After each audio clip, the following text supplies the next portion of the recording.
secret speech of Khrushchev concerning the cult of the individual.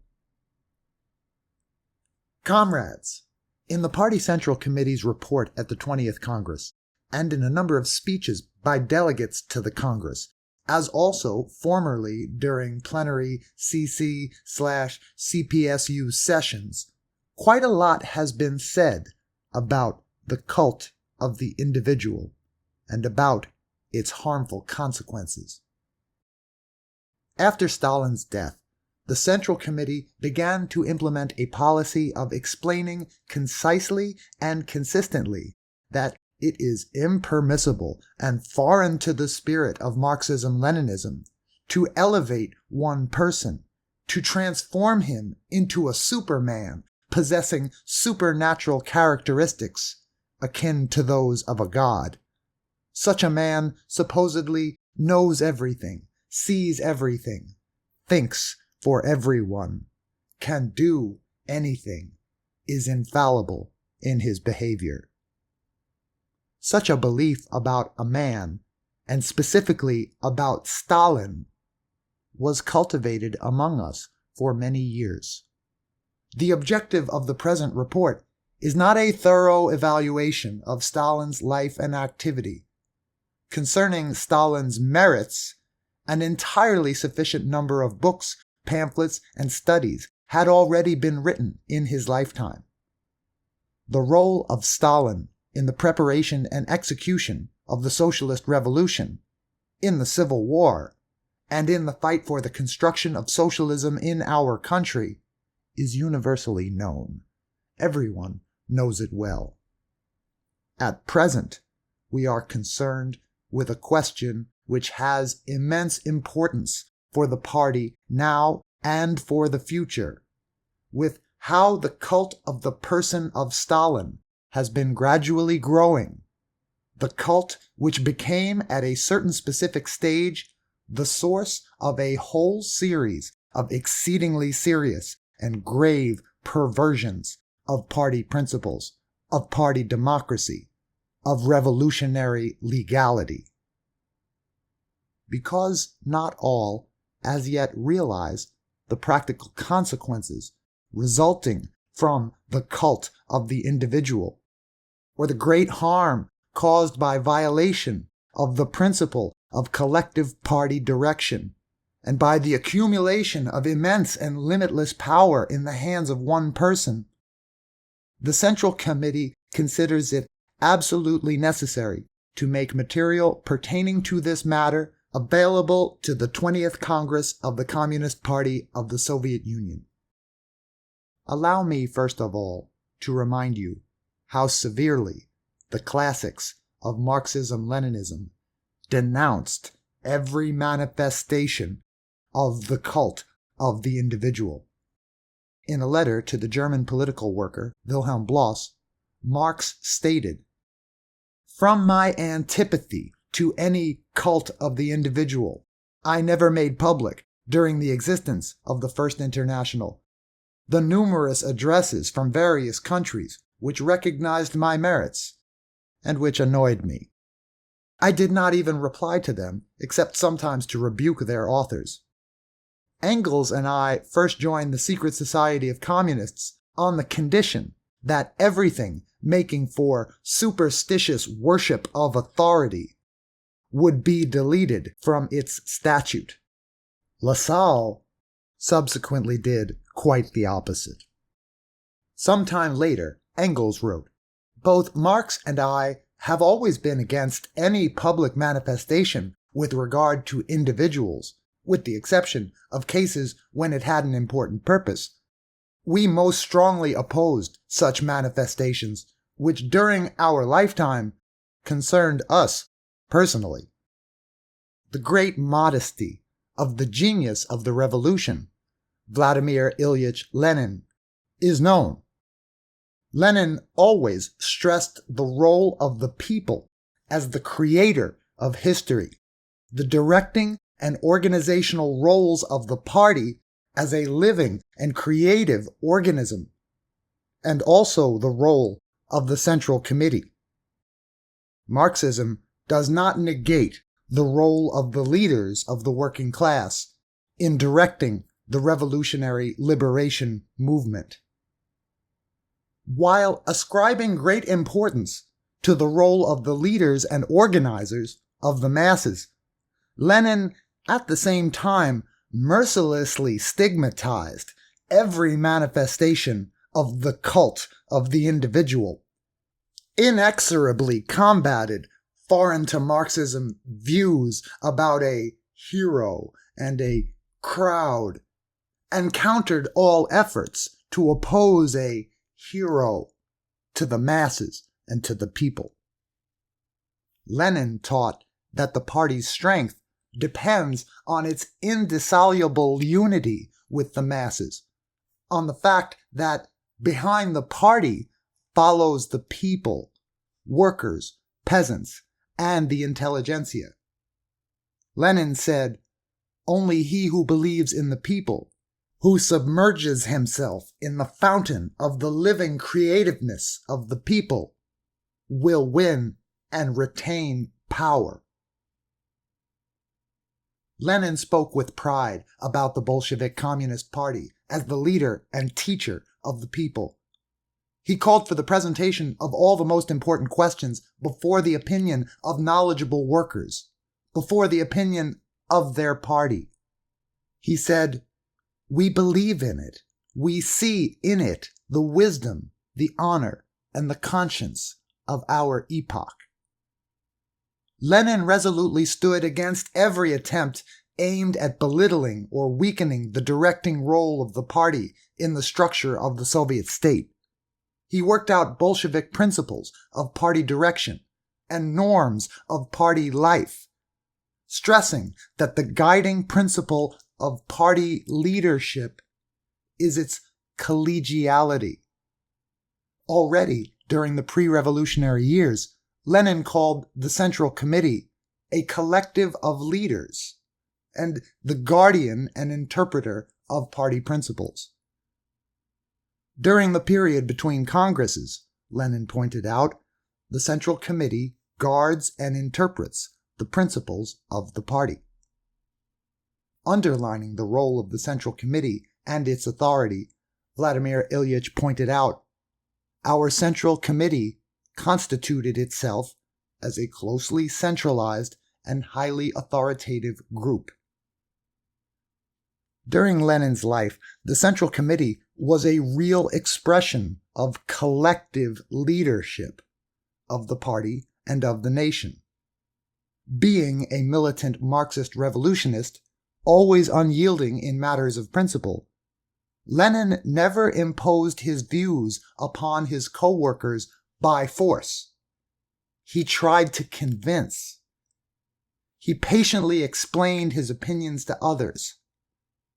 Lenin always diligently saw to it that the norms of party life were realized, that party statutes were enforced, that party congresses and plenary sessions of the Central Committee took place at their proper intervals.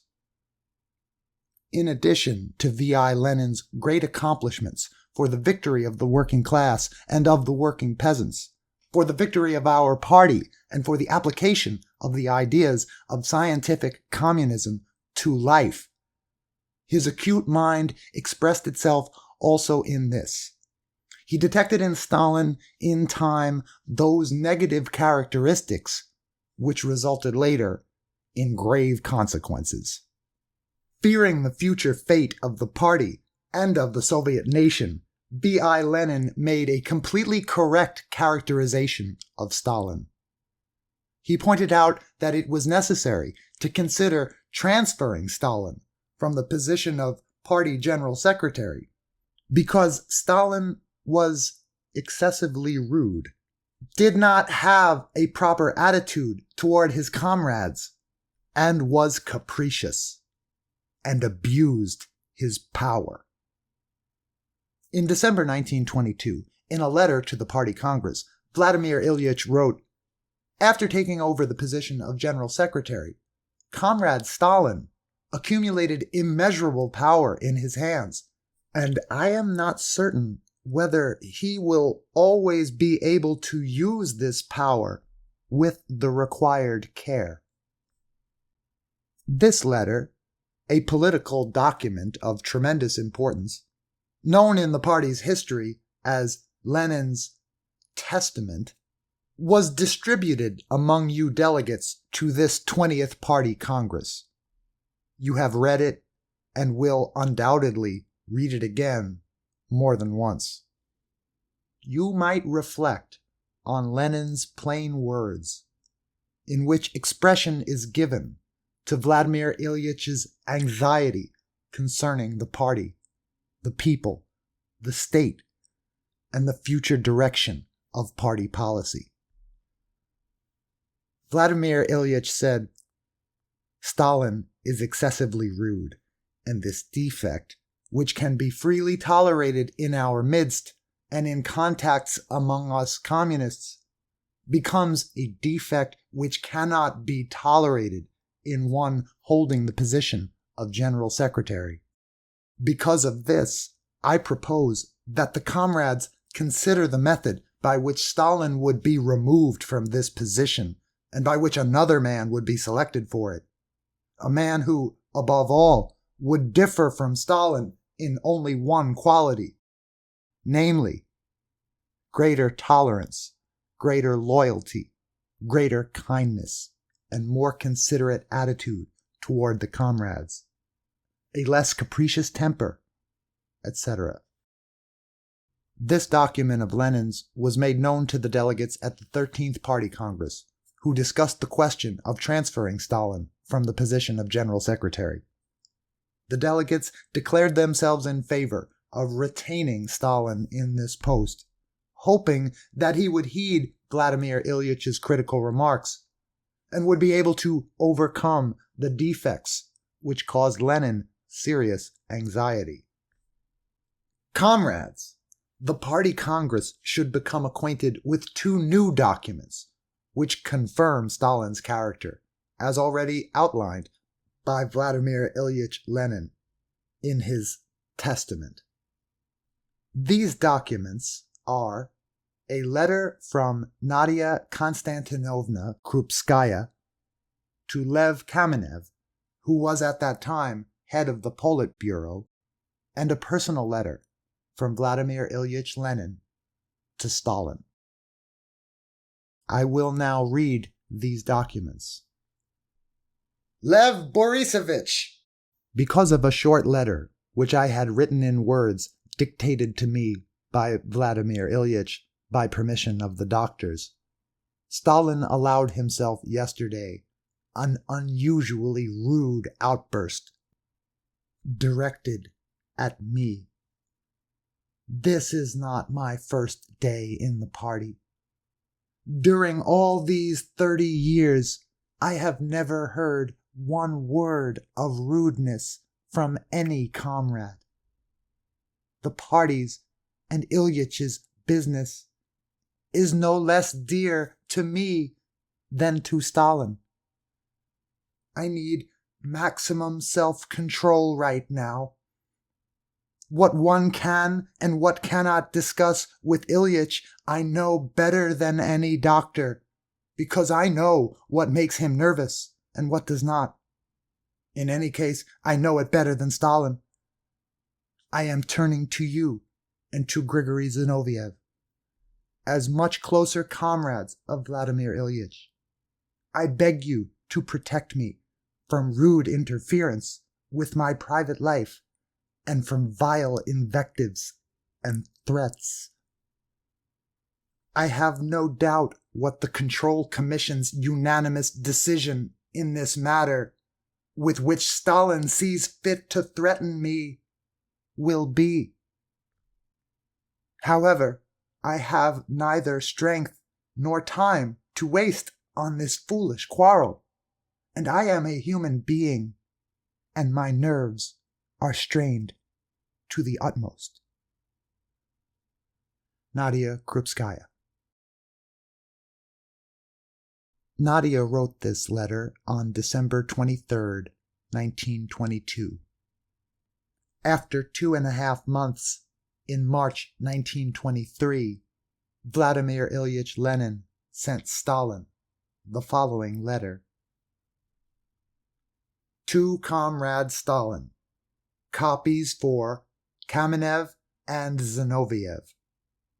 Dear Comrade Stalin, you permitted yourself a rude summons of my wife to the telephone and a rude reprimand of her.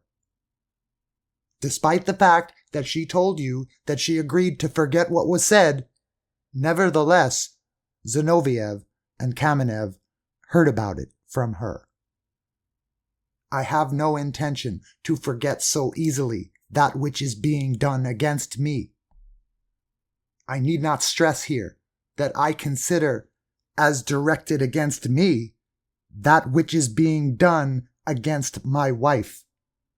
I ask you, therefore, that you weigh carefully whether you are agreeable to retracting your words and apologizing, or whether you prefer the severance of relations between us. Sincerely, Lenin, March 5th, 1923. Comrades, I will not comment on these documents. They speak eloquently for themselves. Since Stalin could behave in this manner during Lenin's life, could thus behave toward Nadia Konstantinovna Krupskaya, whom the party knows well and values highly as a loyal friend of Lenin and as an active fighter for the cause of the party since its creation. We can easily imagine how Stalin treated other people. These negative characteristics of his developed steadily and during the last years acquired an absolutely insufferable character. As later events have proven, Lenin's anxiety was justified. In the first period after Lenin's death, Stalin still paid attention to his advice, but later he began to disregard the serious admonitions of Vladimir Ilyich. When we analyze the practice of Stalin in regard to the direction of the party and of the country, when we pause to consider everything which Stalin perpetrated, we must be convinced that Lenin's fears were justified. The negative characteristics of Stalin, which in Lenin's time were only incipient, transformed themselves during the last years into a grave abuse of power by Stalin, which caused untold harm to our party.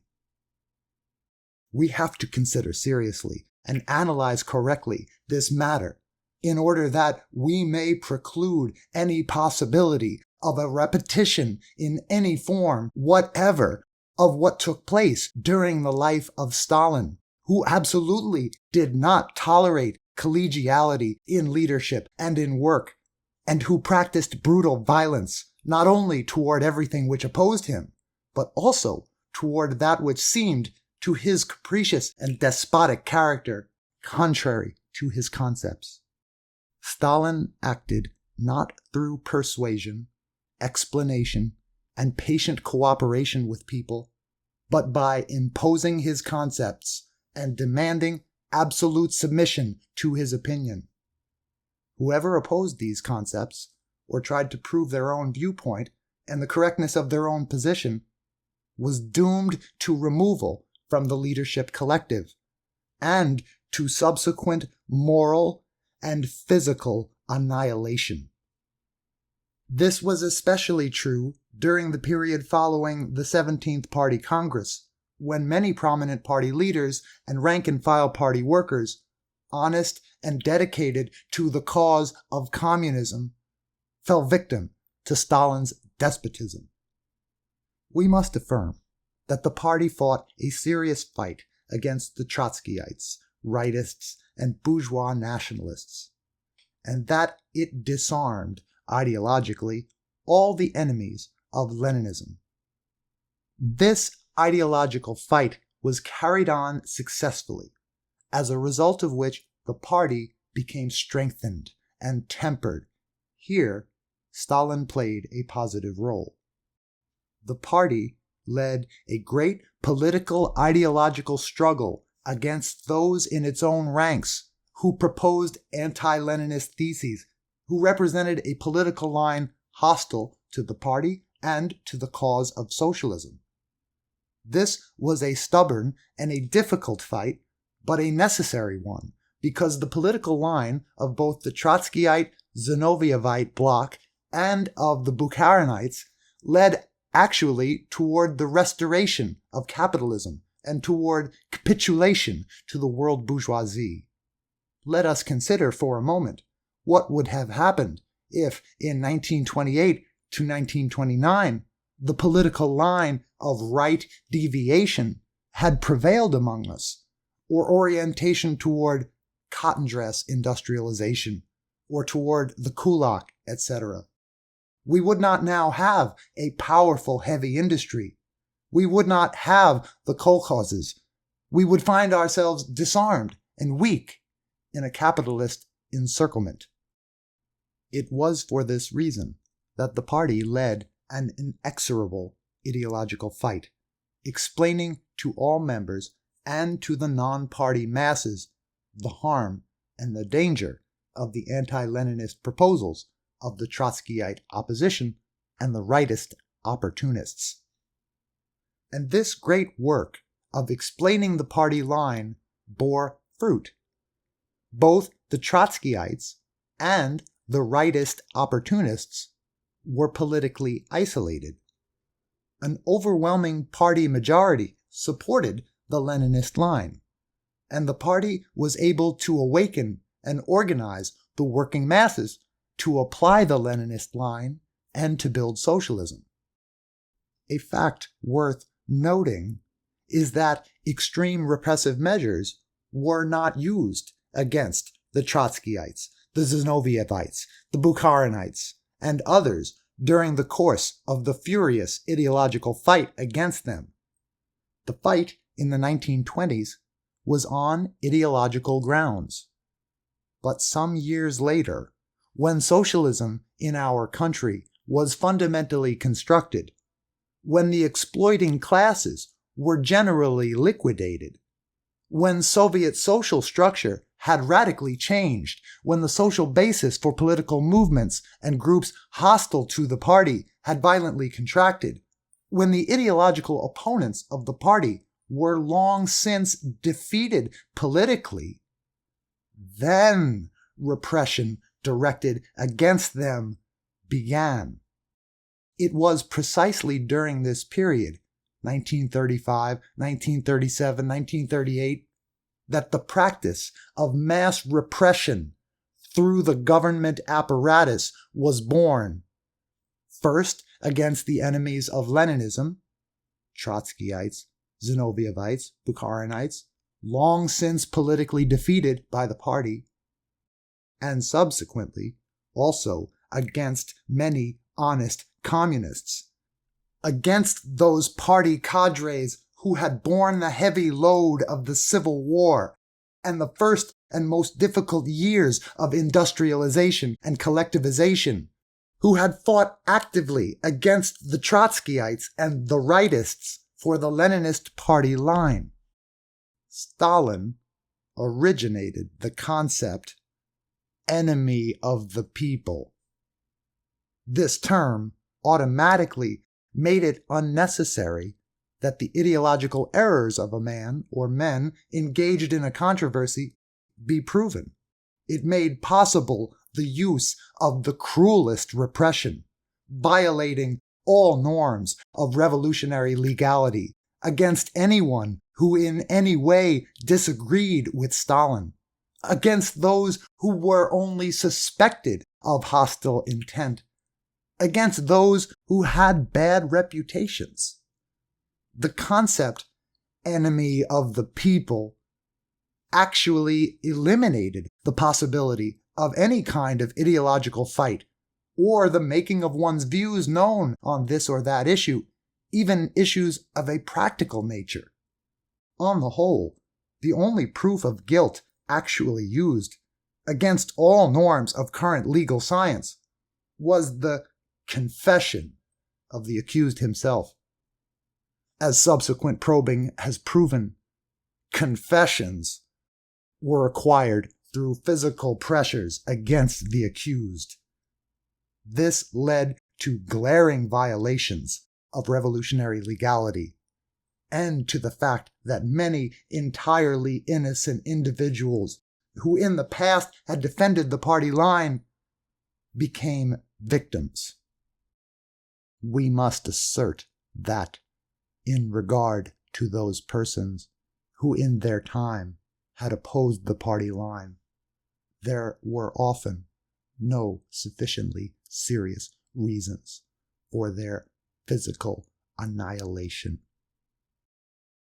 The formula, enemy of the people, was specifically introduced for the purpose of physically annihilating such individuals.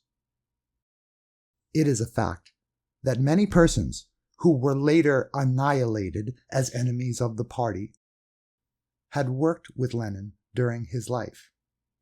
Some of these persons had made errors during Lenin's life.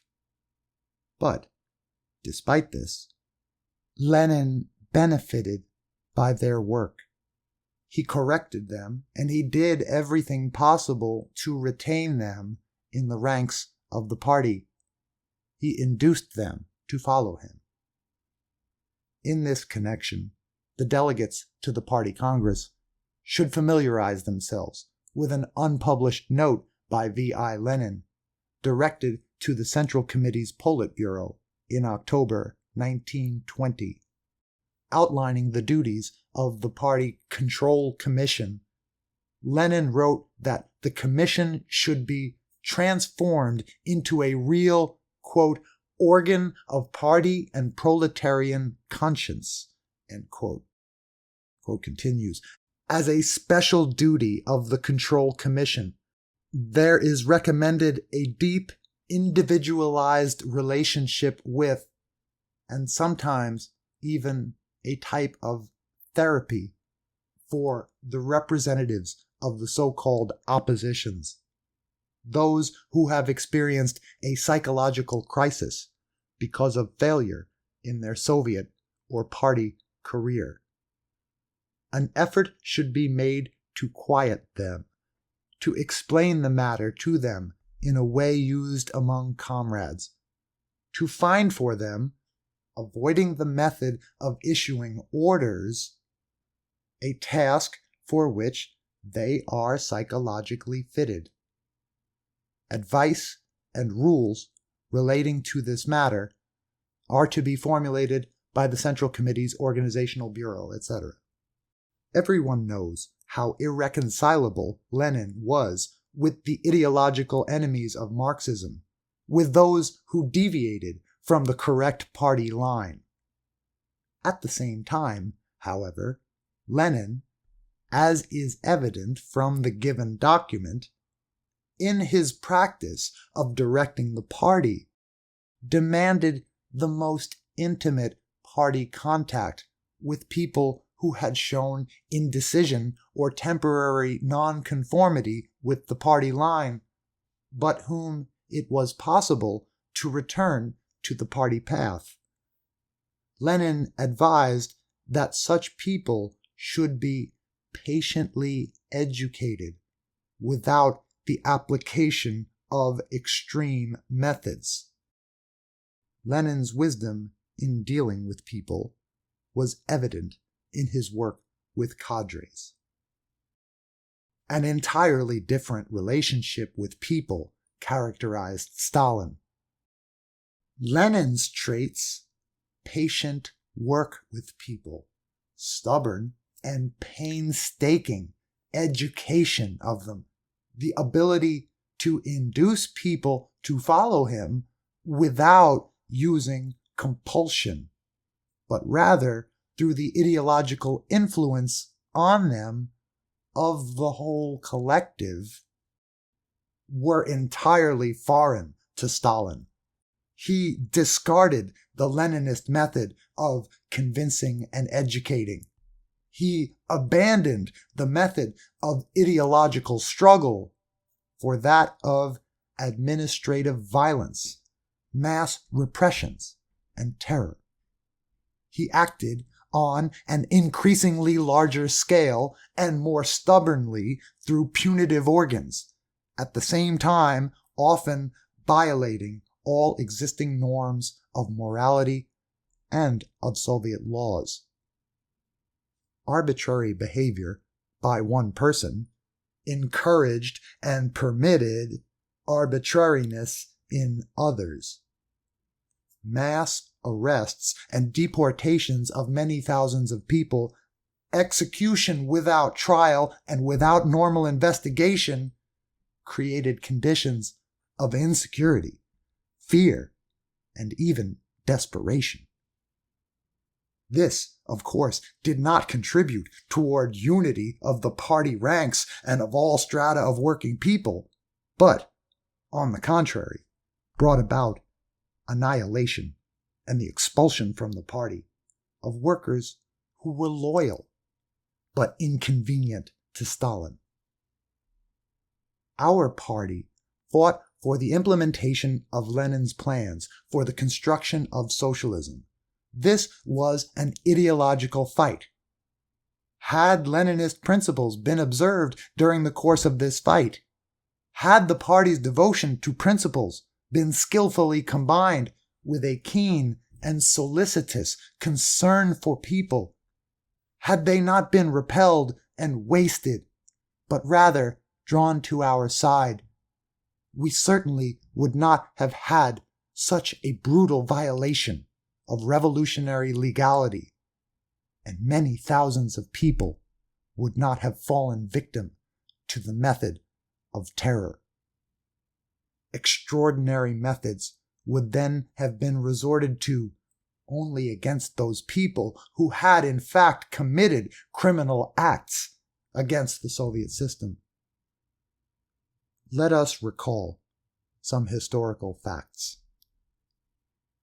In the days before the October Revolution, two members of the Central Committee of the Bolshevik Party, Kamenev and Zinoviev, declared themselves against Lenin's plan for an armed uprising. In addition, on October 18th, they published in the Menshevik newspaper Novaya Zhin a statement declaring that the Bolsheviks were making preparations for an uprising, and that they considered it adventuristic. Kamenev and Zinoviev thus disclosed to the enemy the decision of the Central Committee to stage the uprising, and that the uprising had been organized to take place within the very near future. This was treason against the party and against the revolution. In this connection, V.I. Lenin wrote, Kamenev and Zinoviev revealed the decision of the Central Committee of their party on the armed uprising to Mikhail Rodzanko and Alexander Kerensky. He put before the Central Committee the question of Zinoviev's and Kamenev's expulsion from the party. However, after the Great Socialist October Revolution, as is known, Zinoviev and Kamenev were given leading positions. Lenin put them in positions in which they carried out most responsible party tasks and participated actively in the work of the leading party and Soviet organs. It is known that Zinoviev and Kamenev committed a number of other serious errors during Lenin's life. In his testament, Lenin warned that, quote, Zinoviev's and Kamenev's October episode was, of course, not an accident, end quote. But Lenin did not pose the question of their arrest, and certainly not their shooting. Or, let us take the example of the Trotskyites. At present, After a sufficiently long historical period, we can speak about the fight with the Trotskyites with complete calm and can analyze this matter with sufficient objectivity. After all, around Trotsky were people whose origin cannot by any means be traced to bourgeois society. Part of them belonged to the party intelligentsia, and a certain part were recruited from among the workers. We can name many individuals who, in their time, joined the Trotskyites. However, these same individuals took an active part in the workers' movement before the revolution, during the Socialist October Revolution itself, and also in the consolidation of the victory of this greatest of revolutions.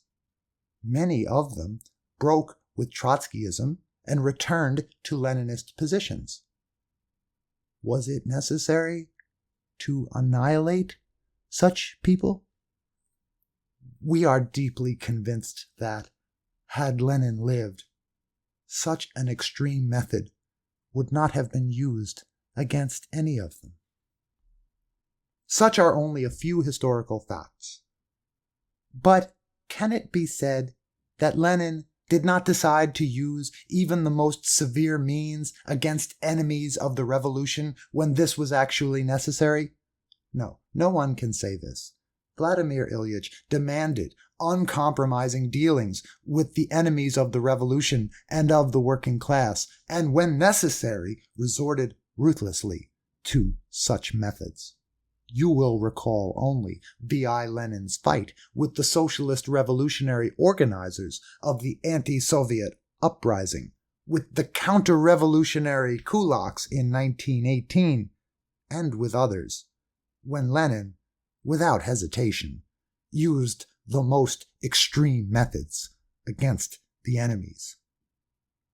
Lenin used such methods, however, only against actual class enemies, and not against those who blunder, who err, and whom it was possible to lead through ideological influence and even retain in the leadership.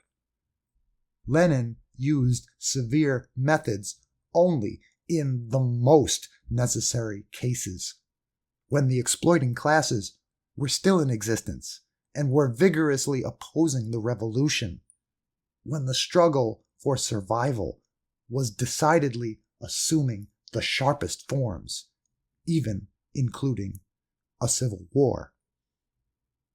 Stalin, on the other hand, used extreme methods and mass repressions at a time when the revolution was already victorious, when the Soviet state was strengthened, when the exploiting classes were already liquidated and socialist relations were rooted solidly in all phases of national economy, when our party was politically consolidated and had strengthened itself both numerically and ideologically. It is clear that here Stalin showed in a whole series of cases his intolerance, his brutality, and his abuse of power. Instead of proving his political correctness and mobilizing the masses, he often chose the path of repression and physical annihilation, not only against actual enemies, but also against individuals who had not committed any crimes against the party and the Soviet government. Here we see no wisdom, but only a demonstration of the brutal force which had once so alarmed V.I. Lenin. Lately, especially after the unmasking of the Beria gang, the Central Committee looked into a series of matters fabricated by this gang. This reveals a very ugly picture of brutal willfulness connected with the incorrect behavior of Stalin. As facts prove, Stalin, using his unlimited power, allowed himself many abuses, acting in the name of the Central Committee, not asking for the opinion of the committee members, nor even of the members of the Central Committee's Politburo. Often he did not inform them about his personal decisions concerning very important party and government matters. Considering the question of the cult of an individual, we must, first of all, show everyone what harm this caused to the interests of our party. Vladimir Ilyich Lenin had always stressed the party's role and significance in the direction of the socialist government of workers and peasants. He saw in this the chief precondition for a successful building of socialism in our country. Pointing to the great responsibility of the Bolshevik Party as ruling party of the Soviet state, Lenin called for the most meticulous observance of all norms of party life. He called for the realization of the principles of collegiality in the direction of the party and the state. Collegiality of leadership flows from the very nature of our party, a party built on the principles of democratic centralism. This means, said Lenin, that all party matters are accomplished by all party members, directly or through representatives, who, without any exceptions, are subject to the same rules. In addition, all administrative members, all directing collegia, all holders of party positions are elective. They must account for their activities and are recallable. It is known that Lenin himself offered an example of the most careful observance of these principles. There was no matter so important that Lenin himself decided it without asking for advice and approval of the majority of the Central Committee members or of the members of the Central Committee's Politburo. In the most difficult period for our party and our country, Lenin considered it necessary regularly to convoke congresses, party conferences, and plenary sessions of the Central Committee, at which all the most important questions were discussed and where resolutions carefully worked out by the collective of leaders were approved. We can recall, for an example, the year 1918, when the country was threatened by the attack of the imperialistic interventionists. In this situation, the Seventh Party Congress was convened in order to discuss a vitally important matter which could not be postponed, the matter of peace.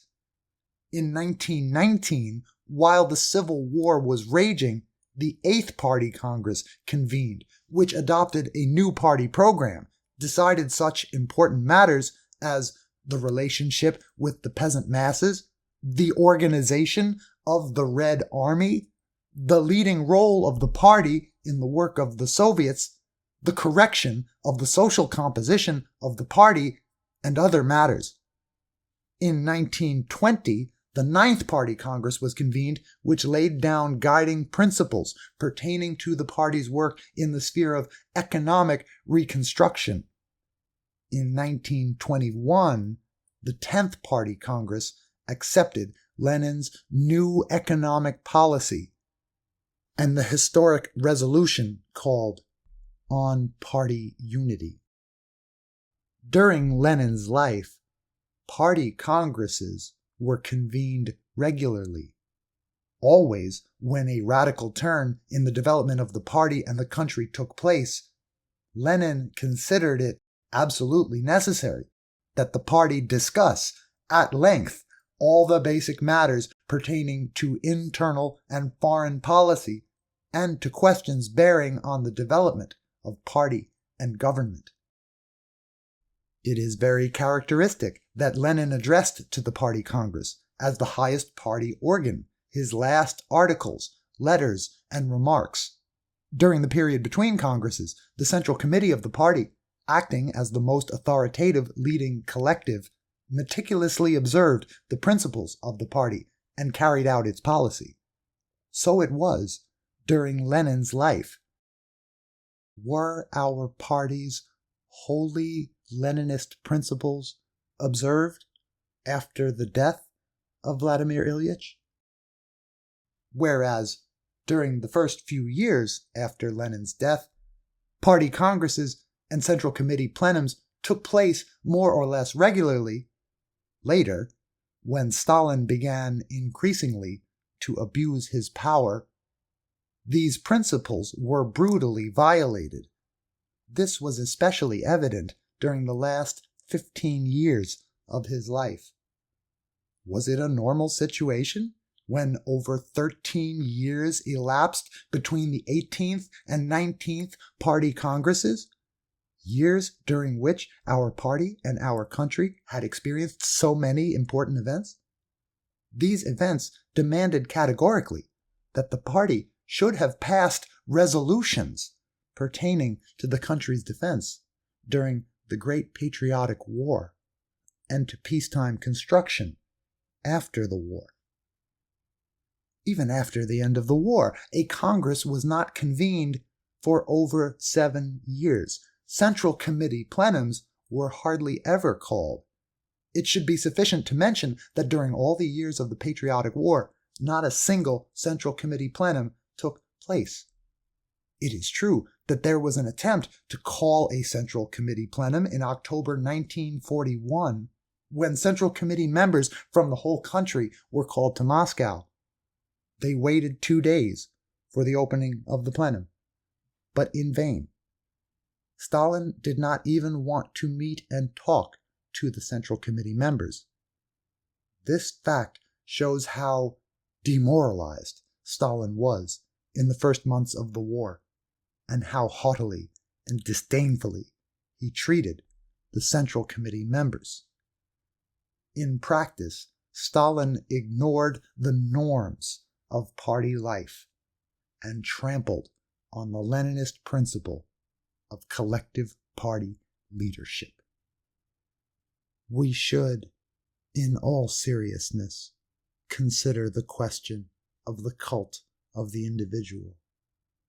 We cannot let this matter get out of the party, especially not to the press. It is for this reason that we are considering it here at a closed Congress session. We should know the limits. We should not give ammunition to the enemy. We should not wash our dirty linen before their eyes. I think that the delegates to the Congress will understand and assess properly all these proposals. Comrades, we must abolish the cult of the individual decisively, once and for all. We must draw the proper conclusions concerning both ideological, theoretical, and practical work. It is necessary for this purpose. First, in a Bolshevik manner, to condemn and to eradicate the cult of the individual as alien to Marxism-Leninism and not consonant with the principles of party leadership and the norms of party life, and to fight inexorably all attempts at bringing back this practice in one form or another. To return to and actually practice in all our ideological work the most important theses of Marxist-Leninist science about the people as the creator of history and as the creator of all material and spiritual good of humanity, about the decisive role of the Marxist Party in the revolutionary fight for the transformation of society, about the victory of communism. In this connection, we will be forced to do much work in order to examine critically from the Marxist-Leninist viewpoint and to correct the widely spread erroneous views connected with the cult of the individual in the spheres of history, philosophy, economy, and of other sciences, as well as in literature and the fine arts. It is especially necessary that in the immediate future we compile a serious textbook of the history of Soviet society, a book pertaining to the events of the Civil War and the Great Patriotic War. Second, to continue systematically and consistently the work done by the party's Central Committee during the last years, a work characterized by minute observation in all party organizations, from the bottom to the top, of the Leninist principles of party leadership, characterized above all by the main principle of collective leadership, characterized by the observance of the norms of party life, described in the statutes of our party, and finally characterized by the wide practice of criticism and self-criticism. Third, to restore completely the Leninist principles of Soviet socialist democracy expressed in the Constitution of the Soviet Union, to fight willfulness of individuals abusing their power, the evil caused by acts violating revolutionary socialist legality which have accumulated during a long time as a result of the negative influence of the cult of the individual, has to be completely corrected. Comrades, the 20th Congress of the Communist Party of the Soviet Union has manifested with a new strength the unshakable unity of our party, its cohesiveness around the Central Committee, its resolute will to accomplish the great task of building communism. And the fact that we present in all their ramifications the basic problems of overcoming the cult of the individual, which is alien to Marxism-Leninism, as well as the problem of liquidating its burdensome consequences, is evidence of the great moral and political strength of our party. We are absolutely certain that our party, armed with the historical resolutions of the 20th Congress, will lead the Soviet people along the Leninist path to new successes, to new victories. Long live the victorious banner of our party, Leninism.